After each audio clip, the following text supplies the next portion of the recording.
Hi, good evening and namaskar to all of you. Welcome to this wonderful evening where we will push a few more paradigms, we will explore, we will discover and we will learn.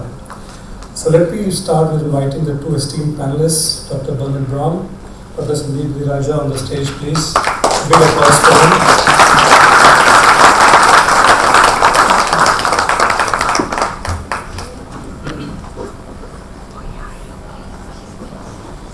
So Dr. Bernard Brom is a seeker who's come from a long distance to us with his wonderful wife, Jan, who's somewhere here. Jan, where are you? Okay. All the way from Cape Town. And as he says that his quest for understanding life's mysteries have given him the tenacity and the courage to move away from the paved, cow path. He's done his medicine from Cape Town and did his specialization in gastroenterology from Miami, but quit since he was not getting, as he says, the right answers. And then he spent 6 years traveling to USA, to Canada, to Europe, to Sri Lanka, and finally found his guru in India, somebody called Dr. Kaushik, who taught him the fundamental truth, and that in is the only way out. And he's got a wonderful story called the Taj Mahal, which he will narrate, as he talks about what he found. He went back to Cape Town to practice medicine, but this time he decided he will not use drugs. Right? And he will talk a lot about why he believes in that. In fact, he says that 25% of my patients get cured by stopping the drugs they are taking. So he's been a specialist in integrative medicine for the last 40 years. He's been the founder and chairman for South African Society of Integrative Medicine, the founder and chairman of Bioenergy Association. He teaches medical doctors as a 4-day course that he runs 3 times a year on integrative medicine.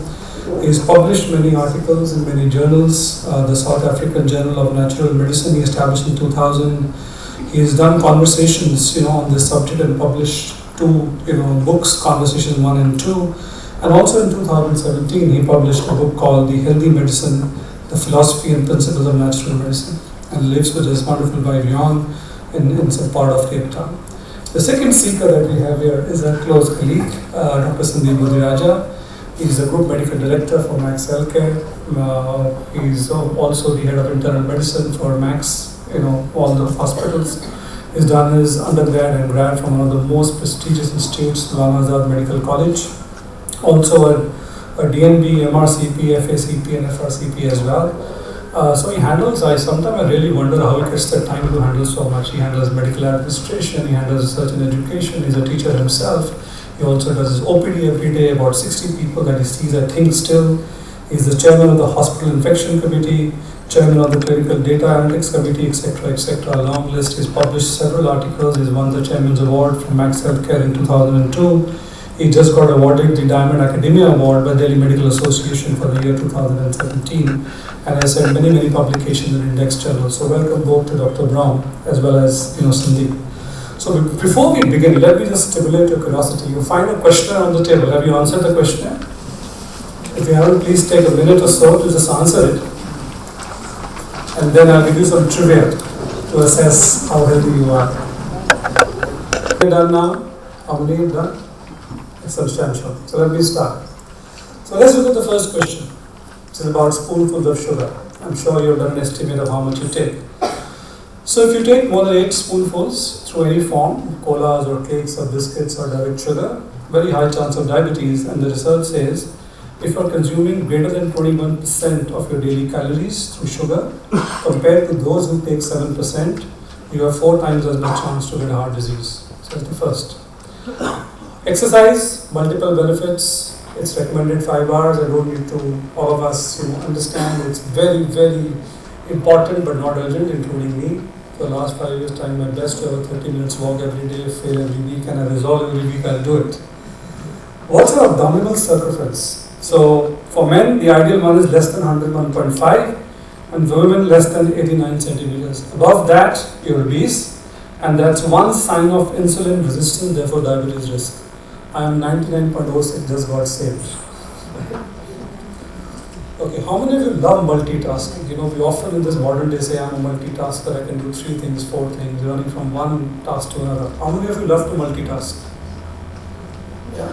That's required. Anybody who does one work at a time is very slow, right? Whether it's school or whether it's office or whether it's college, right?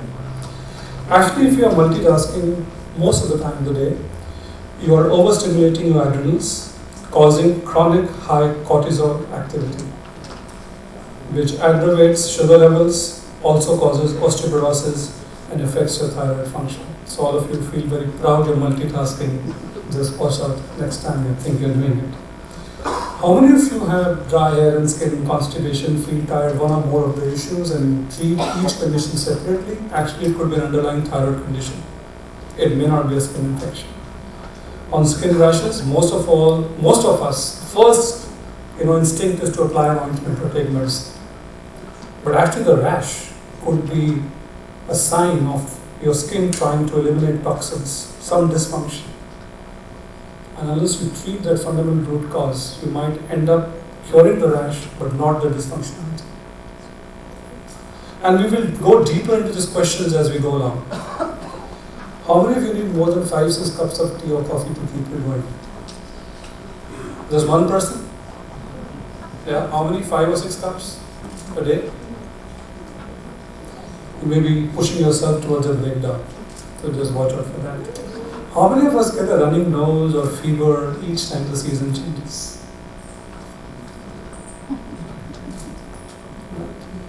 It could be a compromised immunity, could be overuse of antibiotics, could be pure nutrients, could be use of cortisons, could be stress. So you see, the reason I'm reading out this, that as we go to this session, you will understand how it is important for us to diagnose each underlying condition. It could be so unique to yourself. How many of you get unexplainable bloating or abdominal discomfort? So I often joke, I'm 4.5 years old into healthcare. I can almost draw a correlation between my IBS and my stint in healthcare. That's the way this sector is. But actually, it could be anything. It could be gluten intolerance, and Ishi will talk about that. It could be processed, probiotic imbalance, water, and stress. For the last question, sleep. Could be caffeine, could be MSG, could be excitotoxins because we use a lot of processed foods and fast foods. And then these chemicals can also destroy the cells. In fact, the only cell I think we are born with in a finite number is neurons. And the way I understand that a neuron passes the charge to another and then takes rest, and that's how the mind works. But if you're constantly on the phone, on the computer, or the television, or eating processed food, you actually destroy neurons. And neurons cannot be regenerated. So as you see, this questionnaire was just meant to stimulate your curiosity into a simple answer. Could actually mean a lot of things. So I'm going to shift now to Dr. Brom. So Dr. Brom, my first question, and it's a pleasure to have you with us, is tell us your story. As Tony said, he was inspired by Dr. Amit Goswami to set up this institute. So what really is your story? How did you begin your quest? I think I'd like to, if you don't mind, just start with by thanking Anirudh for inviting me here. In a strange way, India is my spiritual home. So even though I live in South Africa, coming to India is really a very, very special pleasure. So, and a great gift. So thank you for inviting me here. I think that my story started actually when I was 12 years old, and my father bought me a microscope. And for the next few months, I can still remember looking down that microscope and examining flies and ants and leaves. And suddenly discovering that there was a whole world there that I never expected, that I didn't even know about. And I was astonished at this fact that there was a whole world that is beyond our visible vision. And from that moment onwards, I think that my curiosity about the world and what was outside the box has always been with me. I've lived my life looking for what's on the outside of the box rather than what's on the inside of the box. What's on the inside of the box seems ordinary to me. What's outside the box, what I realized from looking down the microscope, was totally astonishing. So that was my first introduction to what I call the great mystery.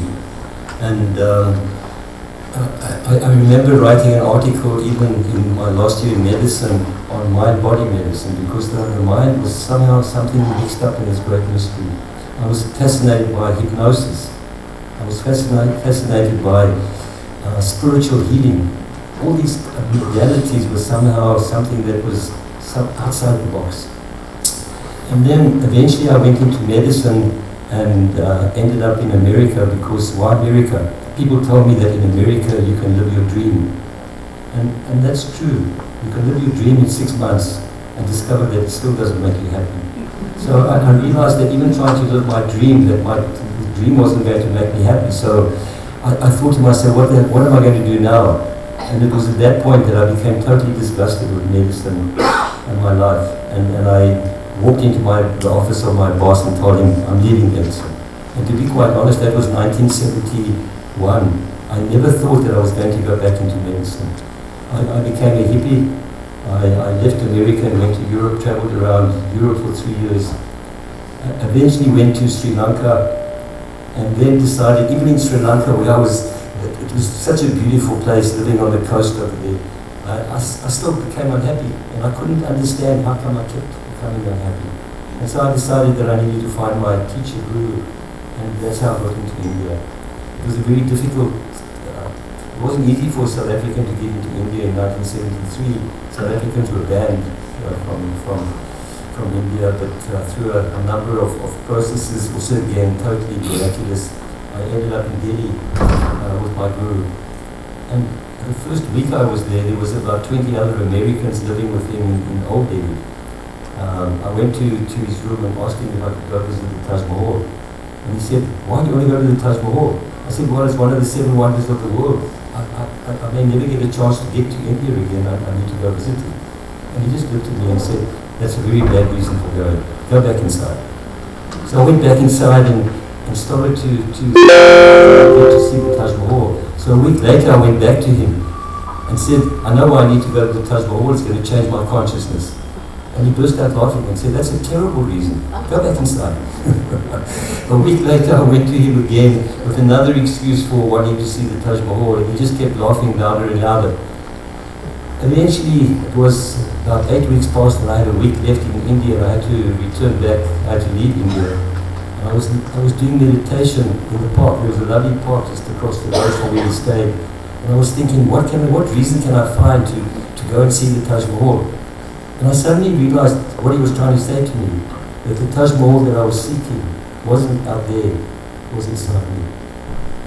And that turned me around completely. For the first time in my life, I realized there was another reality, another space that I hadn't looked at. The microscope taught me about the world out there somehow, but he taught me about the inner world, that there was a space inside, and that I needed to investigate the space inside. So I guess my journey has been always in 2 directions. The one direction has been towards doing this journey inside, and the other direction was the journey outside, and especially with regard to healing. What is healing all about? I eventually came back to South Africa, and I decided I needed to make a living, and that medicine was the best way for me to make a living. So I went back into medicine, and the first few months I was practicing medicine, I had to relearn. I had to start to go back to my books about the drugs that I was giving to patients. And that was the first time. It's difficult to believe, but medical doctors don't realize what they actually prescribe you. They think of it as a medicine. But actually, every single drug, when I started to look up the drugs, I saw they had all side effects. Astonishing amount of side effects. It dumbfounded me that how come I missed this out as a medical doctor, that all these drugs have these astonishing side effects.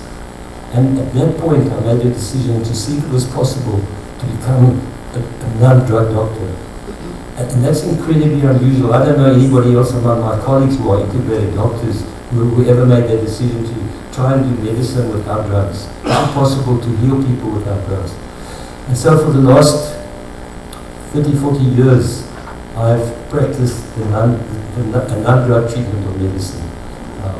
The second thing that happened to me, also very quickly within a few months of me starting, the first patients that came to me were all farm laborers. I lived in a territory, in an area where there was lots of farms. And the people that were walking past my surgery were all farm laborers. So they were the first people that came to me. And I didn't know much about alternative medicine or even natural medicine. But I was given a very simple diet sheet by a nurse who had worked for a naturopath. And the diet sheet was nothing more than boiled potatoes, boiled onions, and some greens. And I started to give my patients this diet sheet. And I had two remedies that I was familiar with. One was brewer's yeast, which has got a lot of vitamin B's in. The other is kelp, which is seaweed.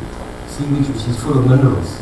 So I was giving these patients a diet sheet which was very, very simple. Brewer's yeast and seaweed. And they were coming back to me free of their diabetes, free of their hypertension.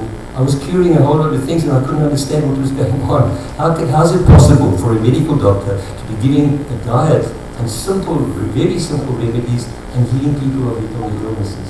Because these are not powerful drugs. And it took me a while to realize that most of these farm laborers were eating junk food. That's what they bought. They were eating chips and they were eating refined foods. And of course I had taken them off those foods and put them onto boiled potatoes, boiled onions and green vegetables, and they were getting better. Obviously why they were getting better, because I was taking them off their junk food and giving them some nutrients. So that was the second lesson that I learned, that patients in a very simple way could be turned around from the healing. And the third thing that came to me very quickly was I started to do a course in acupuncture and the use of what low energy laser technology. And the thing about acupuncture that also again blew my mind was that you could get results in front of you while you were watching. I remember one man with a frozen shoulder, and I put one needle into his leg and asked him to lift his hand up, and his hand went up like that. He had a frozen shoulder for a year, hadn't been able to lift his hand up, and one needle in his leg totally released that block. These kinds of things were very difficult for a medical doctor to understand. And from that moment onwards, I knew that I was on the right path, that I was dealing with the great mystery of life, and that I was going to find out and check out what it was that was really going on. And I guess that's been my journey since then, is to try to find the great mystery and what's it all about. Wonderful. You put it very simply, and I can see Sandeep waiting to ask questions. Right? And the reason we got Sandeep is to make sure we're able to get the best out of what we believe are paradigms that we're used to, and a new paradigm of healing ourselves. So, Dr. Brom, what I'm going to do in the interest of time, club a bunch of questions and then use the slides that you have, and I'll keep on flipping and referring to the slide, and you tell me when to shift. So the first bunch of questions, these therapies have existed for a long time, whether it's Ayurveda or acupuncture, homeopathy, modern medicine, traditional Chinese medicine, Tibetan medicine, for ages. The last few years we've heard a crescendo towards integrated medicine, right? So my question really is, A, could you please explain these stages of diseases? As you say that when you catch the pathology of a disease actually is the third stage. There are two stages before that when it starts to enter the body, but it does not show up any pathology. So so that's the first question. And explain the different terms that we hear. There's alternate medicine, there's complementary medicine, and there's integrated, integrative, biological medicine. So what are these terms? What do they really mean? And what is integrative medicine? I know you're very particular, you don't use the word integrated, you use the word integrative, meaning the journey is still not complete. So what is really IM, and how does it integrate the modalities? So those are my questions. So I'll put up the first slide for you, which is really about the human system and the stages of diseases. If you can please talk through, and Sandeep, feel free to interject, ask clarificatory questions. Go ahead. If you look at the last line over there, disease is an endpoint diagnosis. I think that's the important thing to pick up, that the conventional model waits for the human body to break down. It's a little bit like a motor car. Eventually the motor car breaks down, you take it to the garage. If the mechanic only fixes the part that's broken and doesn't do a tune-up and doesn't speak to the driver, that's bad mechanics. If you go to your medical doctor and he only fixes the part that's broken and doesn't do a tune-up on the body and doesn't speak to the driver, that's bad medicine. And the trouble is that today the conventional model has shifted its focus from the more ancient understanding of ill health towards an endpoint, waiting for they know how to deal with disease, but if you only deal with the disease and you don't do a tune-up in your body and you don't speak to the driver, it's bad medicine. And I think the conventional model is stuck in this disease model, and I think it's been held in a disease model by big pharma, by pharmaceutical companies who use drugs to treat disease. And there's no drug that can do a tune-up in the body. How do you do a tune-up in the body? Drugs won't do a tune-up. Drugs can treat symptoms and signs. They're powerful enough to do that. But if you want to do a tune-up, you have to have other methodologies, and that's where the integrated model is moving towards, is how do we do a tune-up? And then what about how do you deal with the causes? Well, the causes are all lifestyle management causes, most of them. So you need to spend time and deal with lifestyle. So doctors do not speak to the driver. They don't have time to speak to the driver. They don't know how to do a tune-up in the body. They wait for the body to break down, and then they can deal with it. They can deal with the cancer. But if you only deal with the cancer and send the patient home without doing the tune-up, without telling them to change their lifestyle, what kind of medicine is that? So the model that integrated doctors have started to use, as you can see on the diagram over here, is a whole range of causes. You know, most of the time if you go to a medical doctor and you ask for the cause of Parkinson's disease or the cause of multiple sclerosis, he'll say we don't understand the causes, we don't know the causes. And yet every single patient that I speak to, when I ask them, what do you think is the cause of your problem? They all can tell me. People know what the causes are. They know that they're stressed out. They know that they're not eating well. That they know that the environment that they're in is toxic. So there's no confusion around the causes. We all know what the causes of your health are. And yet when you go to your doctor and ask for the causes, he says we don't understand it, we don't know the causes. So there the causes are poor food choices, lack of exercise, stress, toxins, spiritual causes, obesity, nutritional deficiency. These are the causes. If you can tell me other causes, I mean, there are other causes like noise and bacteria and things like that. But I mean, these are the causes. Causes are not a mystery. Causes are not a mystery. Causes of cancer are not a mystery. The causes of Parkinson's disease are not a mystery. There they are. There they are. And it's not, there's no single cause, it's multiple causes. You tell me one person that doesn't have stress in their life. You tell me one person that doesn't have poor food choices. Spiritual causes. We all on a journey of some sort. So those causes lead to out of tune. The body becomes stressed out. The body, your systems don't function 100%. Your immune system starts to become deficient. Your hormonal system becomes deficient. Cell membranes start to become out of balance. Mitochondria, which make your energy, get holes punched into them. Acid-base balance is important. Your immune system, I already mentioned, gastrointestinal tract, is highly problematic today because the bacteria in our gastrointestinal system is being constantly bombarded by antibiotics. When you take an antibiotic, you're not only destroying pathogens, but you're destroying the body's natural probiotics. And we now know that the probiotic system in the body is incredibly valuable.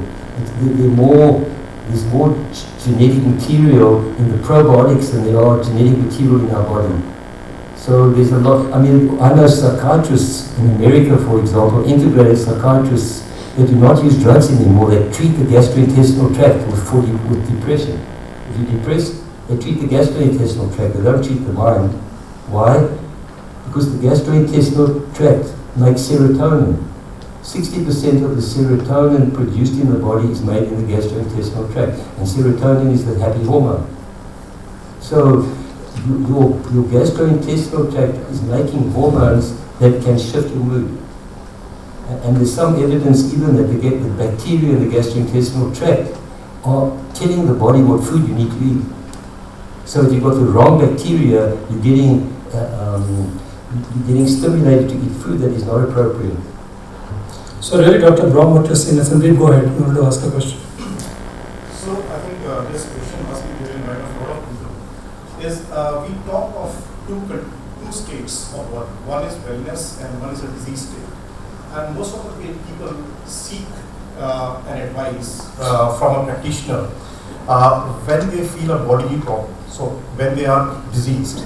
But we know that there's a lot which goes from a state of wellness to a state of illness. And what you have mentioned in this list, a long list of dysfunction.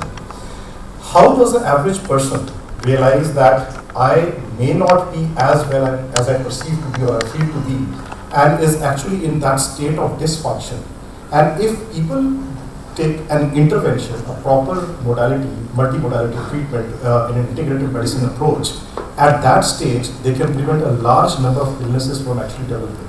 So how does one seek an attention or help at that stage, and how does one pick up those signs or symptoms which really are not in the disease category, but in that dysfunction category? I mean, that's a nice question.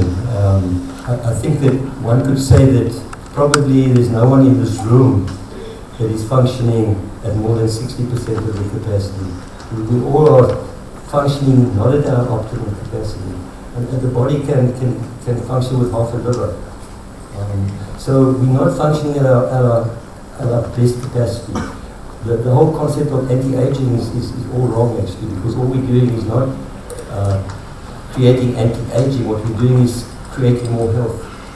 So as a person gets older, your health is going down. So what integrated doctors do is try to support health, because nobody is functioning at optimal. So you might be sitting here, you might be sitting in this room and not having any symptoms and signs. That does not mean that you're functioning at your optimum health. Nobody is functioning. Everybody is toxic. Everybody in this room is toxic at some level. Everybody in this room has had their bacterial flora disturbed on many levels, because if you're drinking water that's got chlorine in, the reason why water's got chlorine in is to kill bacteria. If you're drinking water from your tap, which has got chlorine in, it's disturbing your gastrointestinal tract. There are a whole lot of toxins in the environment which are terribly disruptive to your bacterial flora. So nobody in this room is in a sense healthy. We all are dysfunctional on many different levels, and that's the reason why integrated doctors, if you go to a congress of integrated doctors and you sit at lunchtime, you'll see all of them bringing out the little boxes with pills. Because once you start to read the literature, you realize that, 40% of Americans are deficient in magnesium, 30% in selenium, 85% in vitamin D. So there's an enormous amount of deficiency going on. I have never yet come across a single person with normal vitamin D levels. I haven't come across it with normal. Even my vitamin D levels were abnormal years ago when I started looking at it. So vitamin D is a major, major deficiency. We're sitting in here with a whole range of deficiencies. We are not functioning at 100% capacity, and yet we don't have symptoms and signs. Why not? Because the body has incredible ability to maintain homeostasis. There is such an astonishing intelligence operating in this body that maintains health, despite the fact that we are not functioning at 100% capacity. I've always been interested in South Africa. We have a lot of very poor people, incredibly poor, and what do they eat? They eat white bread and a porridge, pup, which is made from refined corn. And I'm astonished at looking at these people. They die eventually of some diseases, but they can live for a damn long time healthily despite their food. And I think where they're getting the energy from, where they're getting the nutrients from for 20, 30 years. The body has astonishing capacity to maintain a balance, but that doesn't mean that you're healthy. And so there is a need. So there are three parts to what you asked me. The first part is people that have no symptoms and signs but healthy, but they what we call the walking ill. It doesn't mean that they have any symptoms and signs, but they're not 100% healthy. So Dr. Brom, if I may interject, yes. Right? So we understand the three stages, and the way you are saying, sometimes I feel very disheartened. Looks like all of us are healthy, but maybe carrying some illness, because what is there on the first or second part may not be showing up as yet in pathology. And we have some questions as we go along on to saying what diagnostics can be used to catch the disease at the first stage, right? So I'll come to that. God has a question. May I request you to write down the question, and we'll come back to the Q&As, time permitting. So I'm putting up the slide, Dr. Brom, on clarifying the different terms between integrated medicine, complementary medicine, alternative medicine. So just talk through this and help us understand these terms. I think that, a lot of integrated doctors like myself, we started off by studying acupuncture and homeopathy and things like that. How did the integrated model develop? I think what happened with the integrated model is that we suddenly realized that we were experts in physiology and biochemistry. A homeopath doesn't need to know biochemistry and physiology. A naturopath A naturopath doesn't need to know about physiology and biochemistry. A medical doctor, the whole study of biochemistry and physiology is totally new.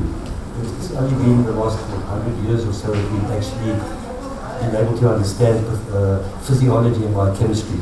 And the integrated model has come out of that understanding of physiology, whereas none of the traditional medicines didn't have physiology and biochemistry.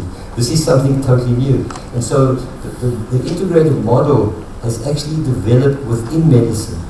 It's just that we've recognized that instead of only dealing with pathology, we can also understand physiology and biochemistry, which most medical students learn maybe in first year or second year and then forget about it because they concentrate on disease. So the disease model is one thing. Physiology and biochemistry is something which integrative doctors have brought back. It's always been there in medicine. It's not that medical doctors don't know about it, but they brought it back now. So the understanding of physiology and biochemistry is where the integrated model is different to all other traditional forms of treatment. So as this diagram explains, Sandeep, do you want to ask a few questions about God? Just a comment. I think it's very interesting going back to what he's saying, remembering my medical days. I think the first 2 years you spend reading these three subjects, anatomy, physiology and biochemistry. Surgeons probably do go back to anatomy forever for their life, but the two subjects which we tend to forget and which actually form the basis of what Dr. Brom is saying as a backbone or a spine for integrative medicine is physiology and biochemistry. And all that they do in this science is to make use of the principles of biochemistry and physiology in applying to prevent disease state or in diagnosing disease state. And as he goes further, these two principles will become very clear as to how this science of integrative medicine is actually nothing different from what is practiced conventionally. It is just that we add the basics while treating these patients. Wonderful. So I'm using different slides, Dr. Brom, to illustrate the same concept. As you can see, these are your slides. So talks of the multi-causal nature, the doctor-patient relationship. I remember you telling me a story about a person who had a cognitive issue, and you then looked at the drug he or she was taking, which is antidepressant. So go ahead and talk about that and illustrate. I mean, it was an interesting case that I saw relatively recently. She came to me, she was actually from living overseas, and she emailed me and said that her problem is difficulty to find words in speaking. She couldn't find the words in speaking. Now, she's had this problem for 15 years, been to every specialist around that hadn't been able to make a diagnosis. She had no cancer, she had no neurological deficit at all. She just had a difficulty in finding the words to speak. And when I read this story of hers, I realized a number of things. Firstly, she had no cancer. I mean, they really investigated her. Secondly, she had no neurological deficit. So what's the third most common cause of ill health and death? The first cause of ill health and death is heart disease. She didn't have heart disease. The second most common cause of ill health is cancer. She didn't have cancer. The third most common cause of ill health and death is iatrogenic disease. Who knows what iatrogenic disease is in this room? Iatrogenic disease is doctor-induced diseases. The third most common cause of ill health and death, doctor-induced, and it's not from only drugs, it's from surgery and investigations. Well-known fact. Doctors don't like to hear that. So immediately, she didn't have the first two. The third one was doctor-induced diseases, so I had to look at the drugs. She's been on antidepressants for 25 years. So I went to that particular drug, it was a serotonin uptake inhibitor. I went to that drug, the list of the drugs, and I looked up at common causes, common side effects of the drug. It wasn't there. The next most common causes of drugs wasn't there. Rare causes of drugs, difficulty in finding the words to speak. It was written down there on the internet. I was astonished because you ask most doctors, of course, the specialists that she had seen knew what the common causes were, maybe even what the secondary causes, but the rare causes, difficulty in finding words to speak, they hadn't picked it up. And when I wrote to her and said, look, this is the cause of your problem, you've got to stop the drug. So, but it's that kind of thing, in my experience, 25% I ran a clinic which was what I call medical failure clinic. It was all the people that were medical failures came to see me. 25% of my miracle successes were from stopping drugs. The average person is on 3, 4, 5, 6, 7, 8 drugs. It's impossible for doctors to know the combination of these drugs and what side effects they're going to cause. Any drug has side effects. Every single drug has side effects. And there's no science for a patient taking 2 or 3 drugs at the same time. One needs to be very careful when you're taking more than one drug. So yeah, that's. So I'm going to use a different model that you have and skip a few slides. This is the same thing in terms of a new paradigm. So in this new paradigm that integrated doctors work on, you can see the biomedical paradigm, which is the conventional medical paradigm. Doctors make a diagnosis of disease and then treat the disease with drugs and surgery. That's the approach of the conventional model. What doctors like myself do, because we understand physiology, we know that before there's a breakdown of the person, there is a dysfunctionality. That dysfunctionality, everybody knows that cancer takes 20 years to develop, 25 years, it takes a long time to develop. Parkinson's disease doesn't just happen. It's a slow process of 10, 15 years. What's happening in that 10, 15 years? The system is becoming dysfunctional. The same as your motor car is slowly becoming out of tune. The system is becoming dysfunctional. So what integrated doctors do is we take the system which is dysfunctional and we turn it back to better function. When the system is functioning better, the system heals itself. Healing is a natural, intrinsic process happening in the body. The only thing that can heal anything is the body's own intelligence. And the way to support the body's intelligence is by filling up the dysfunctionalities inside the system. And those dysfunctionalities I've already mentioned are the causes, your nutritional deficiencies. 40% of Americans deficient in magnesium, 30% in selenium. Vitamin C is a major deficiency. So if you start to fill up just the physiological processes in the body, need nutrients to function. They need nutrients. I don't know where doctors have got this idea that somehow nutrients are not necessary, only drugs are necessary. Drugs do not heal, they treat symptoms. If you want to heal the person, you want to improve function, you need to use nutrients, you need to have right food choices, and you need to remove the blocks that are interfering with the body's ability to heal. What are those blocks? Those blocks are toxins. Those blocks are emotional stress. Emotions have an enormous effect on the way the system functions. You know yourself when you get stressed, your blood pressure goes up, your heart goes faster. It affects every system in the body. So what we need to do is to optimize the functionalities of the body's physiological processes. They all need vitamins, minerals, all kinds of nutrients, protein, amino acids. That's what the body needs. That's why you eat.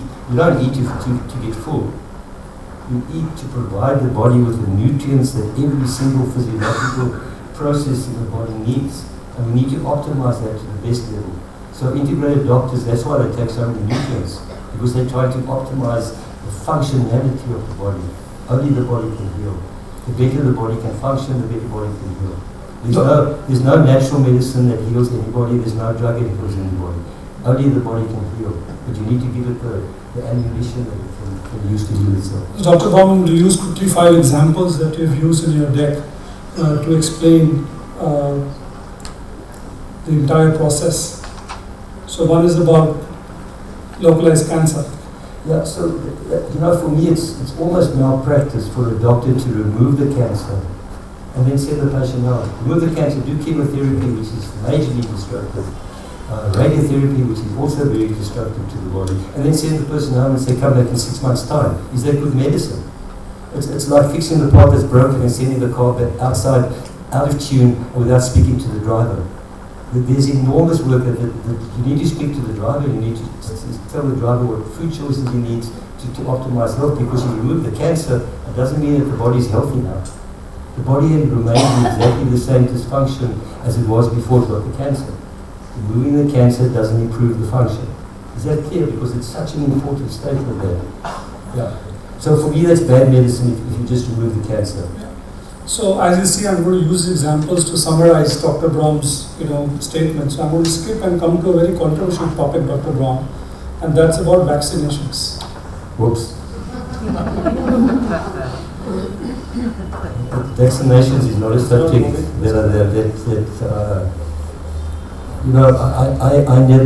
I should say that none of my children have been vaccinated. That I'm prepared to say. With regard to anybody else, I normally don't tell people to not to vaccinate, but what I do tell them is how do they prepare a vaccine? I don't think anybody really knows how a vaccine is made. We all keep jabbing, allowing our children to be vaccinated, but do you know how it's made? In order to make a vaccine, you have to pass that virus through a whole lot, 20, 30 or 40 different biological tissues. They use monkey glands, they use chicken embryos, they use all kinds, and the reason for that is to try and weaken the virus, because if you gave the virus to your child, the child would get an illness. So what they do is they have to weaken the virus so that it can't cause an illness, but somehow can still stimulate the immune system. So they weaken the virus enough by passing it through all these different animal tissues. Do you think that virus, as it passes through one animal tissue, doesn't pick up DNA particles of that animal? So we shouldn't be surprised if our children 20 or 30 years later develop autoimmune diseases, because you can't pass a virus through all these animal tissues without picking up some traces of that animal. That's the first thing. The virus itself is now so weak that it can't stimulate the immune system. So they have to add what's called an adjuvant, which is another chemical that will stimulate the immune system. And then they still need to use a preservative. And a lot of the preservatives are mercury and aluminium and metals like that. So I'm not telling anybody not to use vaccines. I'm just giving you information how they make the vaccine. And a lot of these vaccines are made in China, in factories, because they're made all around the world. They make billions of vaccines. One has to consider also where the vaccine comes from. So you've got to make your own choices once you've got the information. Thank you. I love the way you simply put it. I'm just giving you information. I'm quite excited actually on vaccinations. So in the interest of time, I'll skip a few slides.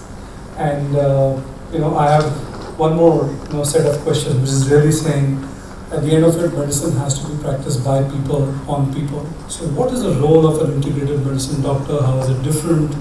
How do the paradigms impact practice of medicine? What's the role of the patient? Just talk through, that bit. So, for me, the way I teach integrated medicine, it's very important for me that the doctor is part of the process. I mean, the doctor is entangled with the patient. He's not separate from the patient. There's been some interesting work done by the Heart Math organization. They've done electromagnetic recordings of the heart. But they've discovered now that the electromagnetic recordings of the heart, you can pick up 1 meter away from the body. So your heart recording can be picked up 1 meter away from the body. So what happens, like in the circle that we are around these tables, all of you are entangled together. Your electromagnetic recording of your heart is touching the electromagnetic recording of the lady over there, and the two of you are entangled together. So we need to begin to recognize that these electromagnetic aspects of our body are spreading around us. We're all entangled together. So the doctor needs to understand that he's not separate from his patient. And if he's carrying a load of stress, when the patient walks into his room, he can't function as a healer, because it means that his electromagnetic recording is becoming decoherent. So it's really important for me also that the doctor understands that he's part of the healing process. Can I tell a story? Please, go ahead. I decided one day, because that this healing thing was so complex for me, and so trying to understand what's really going on. I decided one day that, even before the patient walked into my room, my soul and the patient's soul had already made an agreement whether the patient was going to be better or not after coming to see me. So why was I wasting my time to work so hard on trying to heal people? What I'm going to do is get the patient to lie down on the bed, facing downwards, and just put my hands over them. I thought maybe that's what I need to do. I can feel energies a little bit, but not very much. Anyway, after about the third treatment, what happened to me was I got totally bored standing there with my hands over the patient and went back to doing what I'd been doing before. But I had learned a lesson in that process. And that lesson was that I'm not sure that whatever technique I use or whatever remedy I use is the most important thing at all. But it was my passion in the treatment that was really what was important. So I went back to using what I had always used before, which was all the tools that I was using, but recognizing that it was my attitude and my passion that was part of the healing process, and that it wasn't a technique. In fact, I read only yesterday in the book that I was reading, and he was saying that only 25%, this was a professor of medicine in America, he was saying 25% of the good work that we're doing is because of the techniques and the remedies we're using. That 75% is a psychospiritual thing. There's something else going on on a much deeper level. It has to do with do people know what the placebo is? The placebo is what's called a sugar-coated tablet. Of course, it's much more than the sugar-coated tablet. It's the environment that the patient comes into, the doctor's attitude. All that is part of the process of healing. Well, you know, that healing process is so interesting because what is really going on when people get better? Is it because of what we're giving people, or is it because of the attitude that the person takes on and the doctor-patient relationship? So there's much more going on in the healing process than appears to be present, you know. So for me it was the recognition that I was part of the healing process, that the remedies that I was getting was only 25% of the good work, but it was what I call changing the patient's story. That because people come in with baggage. Every person comes in with the baggage of their disease. I've got this disease, doctor. I need to change the story of that patient because for me it's not the disease that's the problem. It has to do with much deeper things because we're all on a journey of some sort. And we need to, for me it was really important to be able to change the patient's story from carrying this disease to recognizing that he was on a journey of life. And that in this journey there was a whole lot of difficulties that came up. They weren't problems. They were part of, on a spiritual journey, there are no problems. There are only opportunities to grow. So for me, that was one of the most vital things that I've learned in my practice. That it's not, disease is not a problem. Disease is not something coming to punish you. It's coming to wake you up. It's coming to get you back on the path of life and to learn and to trust the process that you're in. So for me, that was one of the most important things in my practice was to recognize that. And the last line is pretty important here. So Dr. Brom is not recommending don't use. He's saying where appropriate, use drugs, use surgery, but use them mindfully.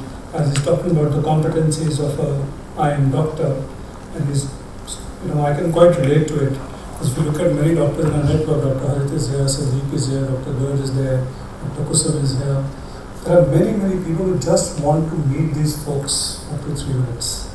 They've already met somebody else, they have gone through the diagnosis, they have got the prescription, but it's just this healing touch, which makes them feel that I must go to this person. So I'm quite able to relate. And as you're saying, on this, and talk about the last line here, which is evidence-based medicine, because that's a big controversy. Lots of people say, where is the evidence, where is the research? But that excludes the value of experience, right? So talk about the value of experience, Dr. Bernard. I'm just, if I can quote, this is a quote from Marcia Agnell. She was for 20 years, she was the editor of the New England Journal of Medicine. For 20 years, she was the editor of the New England Journal of Medicine, one of the most prestigious medical journals in the world. And this is what she has to say. It is simply no longer possible to believe much of the clinical research that is published, or to rely on the judgment of trusted physicians or authoritative medical guidelines. I take no pleasure in this conclusion, which I read slowly and reluctantly over my 2 decades as editor of the New England Journal. No longer possible to believe much of the clinical research. So evidence-based medicine is not necessarily what you think it is. I mean, this is also written, a quote also from Richard Wharton, was the editor of The Lancet, another very prestigious medical journal. He says the case against science is straightforward.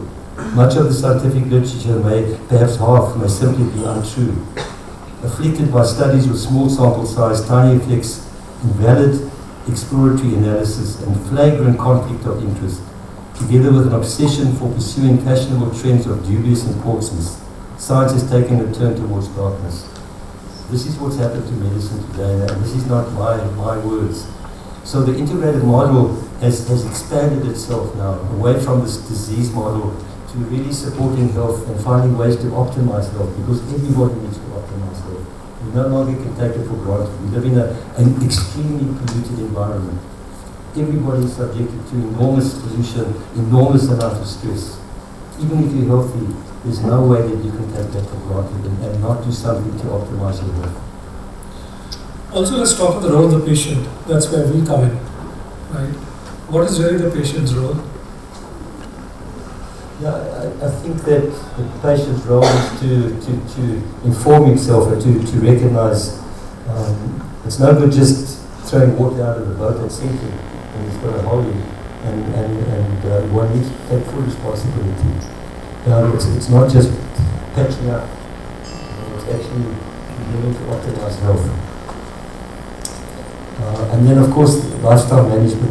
These are the qualities of lifestyle management: good food choices, exercise, clean and filtered water. Of course, I mentioned that already. Adequate sleep. Astonishing research around sleep. I'd like to mention just something about sleep. Is because during the day, all of us are dying. We all say at the end of the day, I feel dead tired. We're all dying during the day. At night time, the body's coming alive again. That's why we wake up refreshed in the morning. So when the person is out of the way in fast asleep, then the workers come in and clean up the whole environment on the inside, and you wake up refreshed. So that's why night time and sleep is so important. Too many people are not getting enough sleep. You really need to have at least 8 hours of sleep at night in order for the body to recover itself. It takes about 8 hours for the body to clean out the toxins, to optimize the way the blood is the condition of the blood. If you're not getting your sleep, you're not getting your tune-up. It's at night time. In the daytime, we active, it's all the yang energy, masculine energy. At night time, the feminine energy comes in and nourishes the body. So that's why sleep is so important. Stress management, major. I always say we have a choice between being an optimist and a pessimist, but it's stupid to be a pessimist because you're going to feel pessimistic. And every single cell in your body is going to be surrounded by the chemistry of pessimism. One needs to learn to be more optimistic and more spiritual and more giving and open-minded and open-hearted, because all that contributes to health. Anger and emotions dissipate the body of all its energy. So I would now shift focus to saying that we understand the principles of integrative medicine, yet it is very customized, very personalized, very individual. So I would just request you to dwell on that a little bit. That why is it so customized? Why are people so unique? Okay, I mean, one of the problems one of the problems in conventional medicine in making a diagnosis, if you take, for example, let's say Parkinson's disease. Sorry, the previous diagram was trying to show something there. Let's say you've got 3 people with Parkinson's disease. If you could trace that Parkinson's disease backwards to its origin, you discover that there was a different journey completely. From the causes all the way to the dysfunction to the disease. Every single Parkinson's patient is totally unique. They'd have a different combination of causes. They would have a different combination of dysfunctions depending on their genetic makeup as well. And the endpoint is called Parkinson's disease. But because you give it the same name, it doesn't mean it's the same condition, and that's why every single Parkinson's patient in my practice has a different approach. You have to individualize it. It has to be personalized. Okay, and since you talk a lot about integrative medicine and you're saying that the pathology is not evident in the first stage, are there some additional diagnostics we can do in integrative medicine? Are there some therapeutic condition to which is best suited? I think that the integrated model is really nothing more than using the conventional diagnostic tools that are around. It's not that we have any special diagnostic tools. We use exactly the same. We are medical doctors, and we use, the only difference is that we tend to investigate certain biochemistry that most medical doctors ignore. Examples would be insulin resistance, for example. Most doctors don't measure insulin resistance, they only wait for you to become diabetic and then measure blood glucose. But there are tests which are all available from your normal pathology laboratories. Vitamin D you can measure folic acid. Magnesium is difficult because it's an intracellular nutrient and more difficult to measure, but lots of the others. Iodine, by the way, is a major deficiency. It's such a major deficiency that many countries have asked companies to put iodine into salt. So you get your iodized salt. Why is the reason for that? Because iodine is a major deficiency. Iodine was regarded as a panacea like 70 years ago. And today we have so many women with hypothyroidism because of iodine deficiency. So iodine is a major deficiency, and I recommend everybody to be taking iodine, by the way. Sandeep, how many of these do we normally do and think of? Some of these that you see on the slide. So, as I rightly said, most of things we do, but the focus on things like insulin resistance, DHEA, iodine, these are not routinely used. He quoted 75% of population being vitamin D. I think the statistics for India stands at 93%. So practically every person known who tests for vitamin D will be low. So these are real deficiencies. Whether they always existed or we are reasonably finding them, that's probably a question which needs to be answered. But yeah, these are standard tests which doctors do follow, though the emphasis on certain is more when you practice integrative medicine. Sometimes when you see our pathology reports and I see something in bold, I often ask the question to the doctor saying, what does this mean? And most times I get the answer not relevant. Because unless your reading is twice the range on either side, it's not really relevant, and I get confused. So, Dr. Brom, you use this term with me saying, is low normal really normal? What do you mean by this? Well, it's a question of statistics, you must remember that most of science is based on statistics, but statistics is kind of so-called average. I was quite shocked when I spoke to the pathologist and asked him about how does he develop these so-called normal numbers. And he said, we take so-called 100 so-called normal people and then measure it, and that's how we define our standards. So it's 100 people. Is 100 people enough to define what normal is? So how many people do we need in order to define what normal is? Well, I'm not sure, but it should be in the tens of thousands, because everybody is a unique individual. So statistics are only statistics, and so-called normals are not necessarily normals. So we have to be careful, because there's also a range of nutrients that some people need a lot of. Folic acid, for example, some people need really a lot of folic acid. Other people need small amounts. So those people that need a lot of folic acid, often you can't pick it up necessarily from the statistics only, from the pathology. So it's difficult. Each person is unique. Also, you talk about three basics in this chart. Talk about the last column, which you say that, for management there are three basics for each patient. Why are these basics? Okay, that's just my own personal approach. Because, as I keep saying, people are so complex. So how does an integrative doctor, in this complexity, how do we decide what to do? And what I teach my medical, the students that come to me, which are medical doctors, is basically to give, in your first consultation, if you're not clear what you need to do, just give three remedies. One is vitamin D. And vitamin D is no longer regarded as a vitamin, it's regarded as a hormone, because it has hormone-like functions in the body. And your whole genetics cannot express itself fully without vitamin D. So besides all this story around calcium and bones, it has major other components to it. So vitamin D is one of the remedies that everybody should be taking. The other is that the body, in today's world, most people have got inflammation. And inflammation, we now know, is one of the dysfunctions that lead to many serious diseases. So what I recommend is that everybody should be taking omega-3, because omega-3 has got essential fatty acids, and those essential fatty acids are anti-inflammatory. So that's number two. And the third product is called, what I call daily multiple, which I'm not sure if it's available in India, but daily multiple has got all the trace minerals in it. And trace minerals are what all the enzymes in your body need to function well with. So basically, that's my basic three remedies to start off with, apart from the other things that we want to add on to that. So I want to skip to the next, section, which is on nutrition. So as we've been constantly saying, the mind, body, soul all are interconnected. So what is the role of nutrition? And we are stepping into a little bit Ishi's, session as well. Does it really have a deep impact on healing? Have you seen differences between healing patterns of people who have different immunity levels or different levels of nutrients in the body? And do these gaps in nutrients show up in diagnostics? Does the body need nutrients? Well, none of the systems can function without nutrients.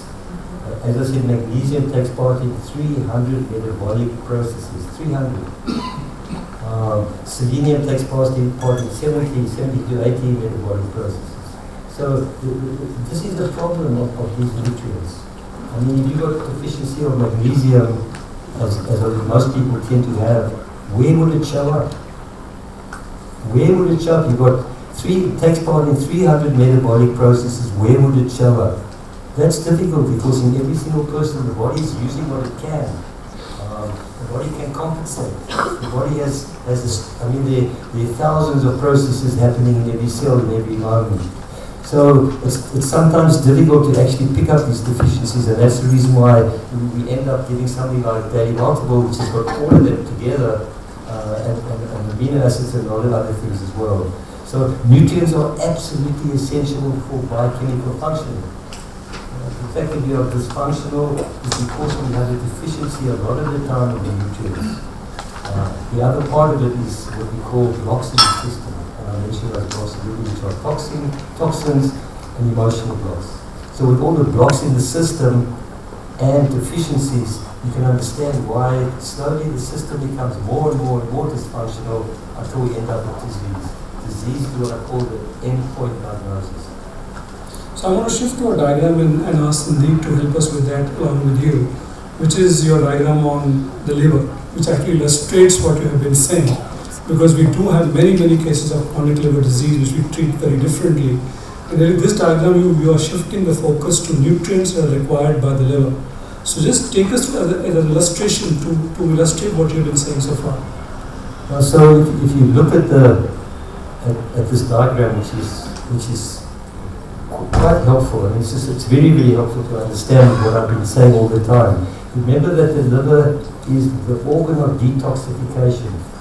The liver has to handle all these toxins that are coming into our bodies, and there are thousands and thousands of toxins today. The liver has to handle it. What does the liver need in order to detoxify itself? Well, the liver has two phases to it, phase 1 and phase 2.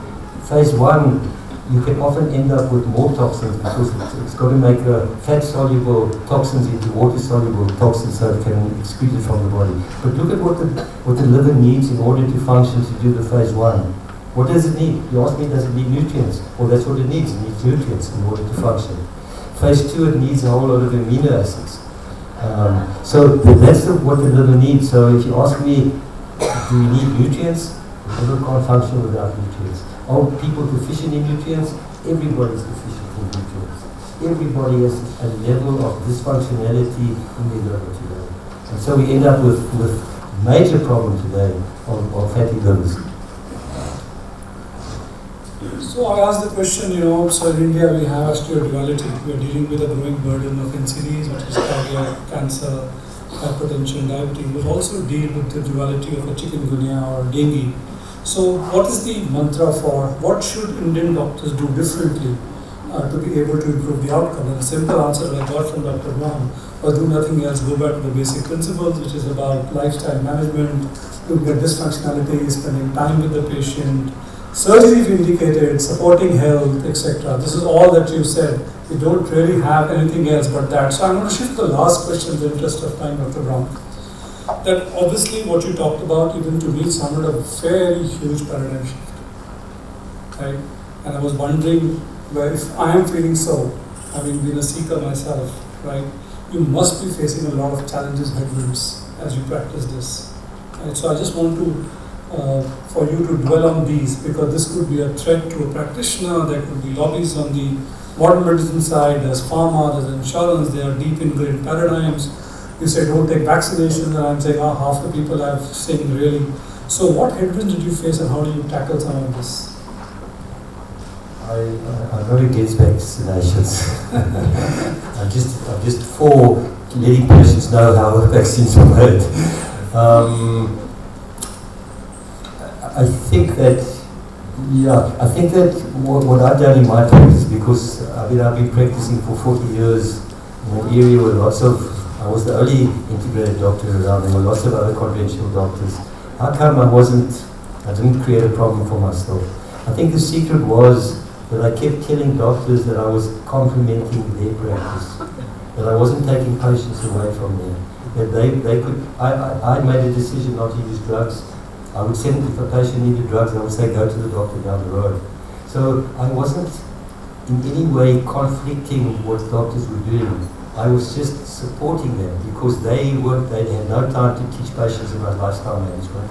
They didn't know how to move dysfunction back to function. All they were interested in treating the disease. So I kept saying to the patients, this is not a competition here. If you want to go to your doctor and get your drugs and your surgery, go, please.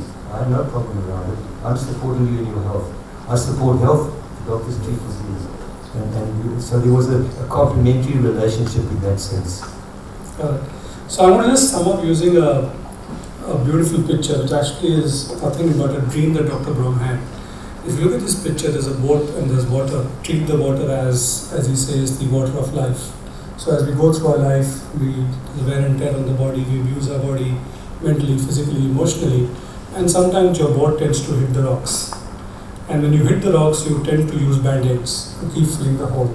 But the real purpose of integrative medicine is to get the waters of life back. By supporting your body, getting rid of dysfunctionalities, and making sure you have the nutrients, the mental strength, the spiritual strength, so the boat can be afloat again. So the beautiful dream that you had, Dr. Brom. Really thank you both to you and to Sandeep. I know it's a very deep session. I've cut short because in the interest of time, we could go on for 2 more hours on the same subject. Tomorrow, Dr. Brom is illustrating the use of low energy laser, right, in the same place. And the session for doctors as well. So thank you. Yeah. So I'm going to allow one question only, Dr. Garg, because he's been waiting to ask that question. Just one question, Dr. Garg, go ahead. I would accept 2 questions. One is, wait for the mic. This question on the diagnostics. We do have more specific diagnostics now in modern times. At least we have it in Germany, which is specific mitochondrial activity, quantitative mitochondrial activity, quantitative stool analysis, the membrane tests of omega-3. I can talk about myself. I was taking my omega-3. I did a cell membrane test. I was really low. So one question is, what specific diagnostics of that do you use? May I ask a second question?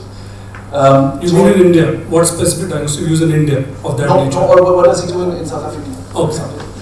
The second question, coming to start what Tony was saying, is kind of, there's all, which I must say, the plane of evidence-based medicine. If I would assume that we are all seekers or we want to be good in the integrative medicine realm, I would still, and we know about the interpersonal relationship. There's a great, one of the articles you mentioned was by a psychiatrist. What does really work in therapy is the relations to people. If we understand all that, I would still assume that there are some methods that work better for some patterns of patients than for others. It's not all arbitrary. We can all nicely talk generally. Now, if I assume that it is not arbitrary, what are our methods in this realm to find out what works better for some doctors? We have young doctors who are all kind of seekers, and we would like to get some knowledge. It cannot be just arbitrary. So what would be our means in that to... Got it. So can I summarize, sorry, if you're okay. So the 2 questions, Dr. Brom and Sandeep. One, what additional diagnostics, etc., that you're really using day to day? And secondly, while it's all right to say everybody is unique, are there some common principles, patterns that you use, or some kind of structure to treat and diagnose? That's essentially what he's saying. So as far as the tests are concerned, I'm actually a very old-fashioned doctor. I came out of, I qualified in 1965, so that's quite a long time ago. And there are lots of modern tests today. The Americans have developed laboratories and they do very, very detailed testing of cell membranes and intracellular spaces, and they do that. I have functioned without a lot of the testing, partly because I'm in a way fascinated by the complexity that I keep meeting. I had a meeting with a physicist. He was professor of complexity studies, and he kept saying to me, everybody tries to make formulas about complexity, but complexity is so complex we can't ever create formulas around it. So I understand the complexity, and I have a lot of trust in the body's innate intelligence, and I work a lot with that. So, but I'm not against testing, and I think that some of my students do much, much more testing than I do. But it's just that I'm a little bit old-fashioned about that, and I respect the testing that you do. Regarding the arbitrary nature of it, again, we're dealing with complexity. So my discovery has been, because for me, what I call Brom's rule number 1 is change the patient's story. For me, changing the patient's story and putting the patient into a place where they can start to view their illness as part of a journey of life. To me, that's the most important thing. And I can spend my first consultation, the whole consultation, just changing the patient's story. Because I do respect the intelligence that's operating in there. When I say that it's just a question of giving three of us basic remedies, that's only a start. I get the patient to come back a week later or a month later, and then redefine where we need to go from there, having seen what the body's intelligence can do with the very, very basics. After that, I can start to redefine it and say, okay, I need to treat the mitochondria here, or the cell membrane, I need to add something to that effect, or it might be the leaky gut that I need to define. So I will slowly move towards making a more definitive approach towards that patient, depending on what's happening. But first, let's see what the body can do with the simple remedies that I prescribe. After that, we can start to go deeper. Thank you, Dr. Brom. Let's give them a big applause. Thank you so much.